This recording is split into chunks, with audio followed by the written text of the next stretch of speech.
పాకిస్తాన్పై భారత్ యుద్ధ ప్రకటన చేయలేదు. పాక్ పాల్పడే ప్రతి దుశ్చర్యకు గట్టి సమాధానం ఉంటుందని మాత్రం గట్టిగా చెప్పేసింది. ఇప్పుడు భారత సైన్యం కొడుతోన్న దెబ్బలు చూస్తూ ఉంటే మాత్రం పాకిస్తాన్కు దిమ్మ తిరుగుతోంది. పాక్ ఎంపీలు భయంతో బోరున ఏడుస్తోన్న దృశ్యాలు మీడియాలో చూస్తున్నాం. దాడులు ఎక్కడ వద్దంటారోనని పాక్ ఆర్మీ చీఫ్ మున్నీర్ను తదుపరి ఆర్మీ పెద్ద నిర్బంధంలో ఉంచారు. అది వారి అంతర్గత విషయం అనుకుందాం. మన సైన్యాలు మాత్రం జైత్రయాత్రను కొనసాగిస్తున్నాయి. కొరవితో తలగొక్కున్నామని పాకిస్తాన్ ప్రభుత్వానికి అర్థమైపోయింది. అయినా సరే పరువు కాపాడుకునేందుకు యుద్ధాన్ని కొనసాగిస్తోంది. లాహోర్ పై మన వాళ్ళు గురువారం దాడి చేస్తే పాక్ సైన్యం చోద్యం చూస్తూ ఊరుకుందే తప్ప ఏమీ చేయలేకపోయింది. పైగా డైవర్షన్ గేమ్ ఆడుతోంది. ఉగ్ర స్థావరాలపై భారత్ జరిపిన ఆపరేషన్ సింధూర్ దాడిని జీర్ణించుకోలేని పాకిస్తాన్ సరిహద్దు ప్రాంతాలపై రాకెట్లు, డ్రోన్ల వర్షం కురిపిస్తోంది.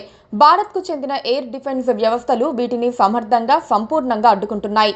పఠాన్కోట్, జమ్మూ నగరం, ఉధంపూర్లో 3 పాక్ డ్రోన్లను భారత్ గగనతల రక్షణ వ్యవస్థలు కూల్చేశాయి.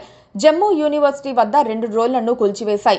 అలాగే సట్వారీలోని జమ్మూ విమానాశ్రయం సహా సరిహద్దు ప్రాంతాలే లక్ష్యంగా గురువారం సాయంత్రం నుంచి రాత్రి వరకు పాకిస్తాన్ 8 క్షిపణి దాడులు చేసింది. వీటిని భారత ఎయిర్ డిఫెన్స్ వ్యవస్థలు సమర్థంగా అడ్డుకున్నాయని రక్షణ శాఖ వర్గాలు తెలిపాయి. హమాస్ ఉగ్ర సంస్థ తరహాలో చవకబారు రాకెట్లను ప్రయోగిస్తోందని, జమ్మూ విమానాశ్రయం, సాంబా, ఆర్ఎస్పుర, అర్నియా తదితర కీలక ప్రాంతాలను లక్ష్యంగా చేసుకుందని, వాటన్నిటినీ మధ్యలోనే అడ్డుకొని కూల్చేశామని వివరించాయి.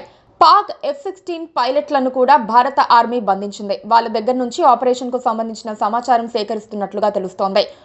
మన దేశాన్ని శత్రుదాడి నుంచి రక్షించుకోవటం, ప్రత్యర్థికి గట్టిగా గుణపాఠం చెప్పి కోలుకోలేని దెబ్బ కొట్టడం అనే ద్విముఖ వ్యూహంతో భారత సేనలు ముందుకు కదులుతున్నాయి.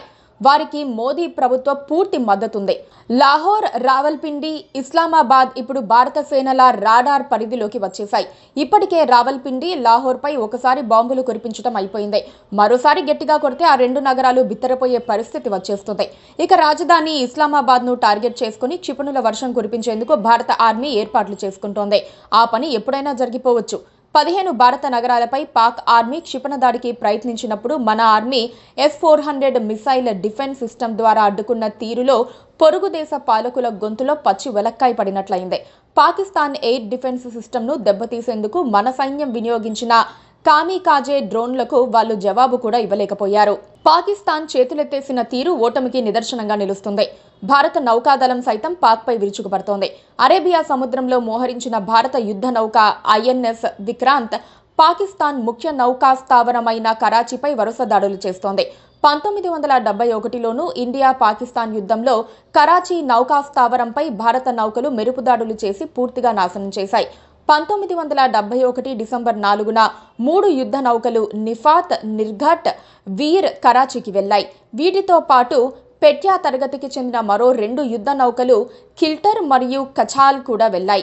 భారత నేవీ దాడులకు పాకిస్తాన్ యుద్ధ నౌకల్లోని పాక్ సైనికులు నీళ్లలో దూకి పారిపోయారు.